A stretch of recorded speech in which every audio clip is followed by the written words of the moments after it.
ठाण्यामध्ये आज महापौर आणि उपमहापौर कोण होणार हे जाहीर झालेलं आहे। शिवसेनेचे महापौर होणार आणि भाजपचे उपमहापौर बसणार आहेत आणि दोघांची नावं समोर आली आहेत आणि दोन्ही महापौर आणि उपमहापौर पदाच्या व्यक्ती आपल्यासोबत आहेत।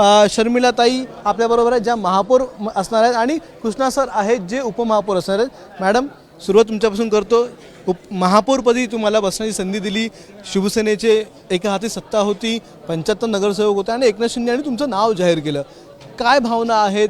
2 टर्म नगरसेवक आहात आपण, काय भावना आज? सर्वांना माझा नमस्कार, जय महाराष्ट्र। आज महाराष्ट्राचे उपमुख्यमंत्री अजितदादा पवार यांचं दुःखद निधन झालं आहे। खूप मोठे नेता आपल्यातून एक हरपलेला आहे आणि त्यांना श्रद्धांजली वाहते।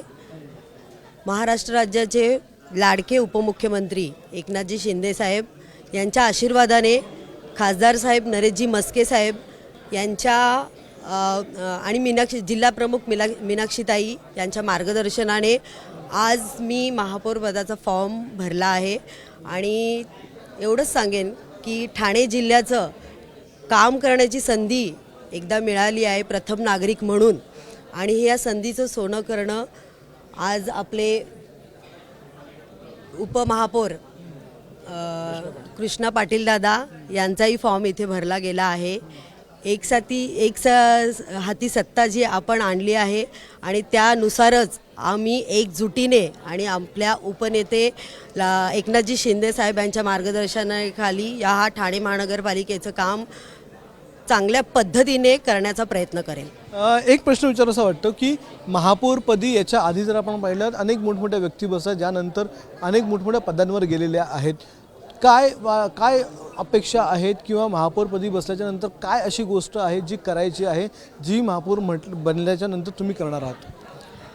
महापौर बनल्यानंतर मला वाटतं ठाणे जिल्ह्यामध्ये पुनर्विकास हा सर्वात प्रथम मुद्दा आहे आणि पुनर्विकासावरती भर, स्वच्छता, जशी का आपण जेवढे पण महापौर बसले गेले तरी पण जनतेकडून हा कौल लागला जातो, रस्त्यांचा असो आपल्या क्लस्टरचा असू देत, तर याच्या मागे थोडंसं आपण काम करण्याचा प्रयत्न नक्की करणार।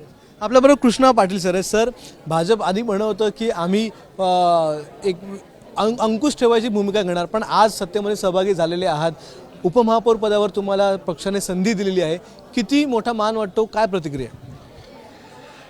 खरोखरच हा मान मोठा आहे आणि महायुती म्हणून ही निवडणूक लढवली गेली होती आणि त्या महायुतीमध्येच पुढेही महायुती म्हणूनच सत्ता स्थापन करण्याचा जो पक्षश्रेष्ठीने डिसिजन घेतलं आहे आणि त्या अनुसरणाचे काम चालू आहे। प्रथम अजितदादांचं जे दुःखद निधन झालं त्याबद्दल भावपूर्ण श्रद्धांजली, तसेच धर्मवीर आनंदगे साहेबांना अभिवादन करून मुख्यमंत्री देवेंद्र फडणवीस साहेब आणि उपमुख्यमंत्री एकनाथजी शिंदे साहेब, तसेच आमचे प्रदेशाध्यक्ष रवींद्र चव्हाण साहेब आणि जनसेवक आमदार संजयजी केळकर, पदवीधर आमदार निरंजन डावखरे आणि जिल्हा अध्यक्ष संजय केळकर, संदीप लेले साहेब यांनी जो माझ्यावर विश्वास दाखवून जो आज उपमहापौराचा फॉर्म भरला आहे, तर त्या ज्या विश्वासालाच तडा जाऊ देणार नाही आणि स्वच्छ आणि चांगलं प्रामाणिक काम आम्ही दोन्ही महापौर उपमहापौर मिळून काम करू। भविष्यात ज्या काय अडचणी आहेत महापालिकेमध्ये, आर्थिक अडचणी असतील, तसेच ट्रॅफिक समस्याही मोठी आहे आणि घनकचऱ्याचे व्यवस्थापन ह्याच्यावर नक्कीच आम्ही एकत्र मिळून काम करू आणि नक्कीच लोकांना अपेक्षित असेल आम्ही प्रयत्न करू।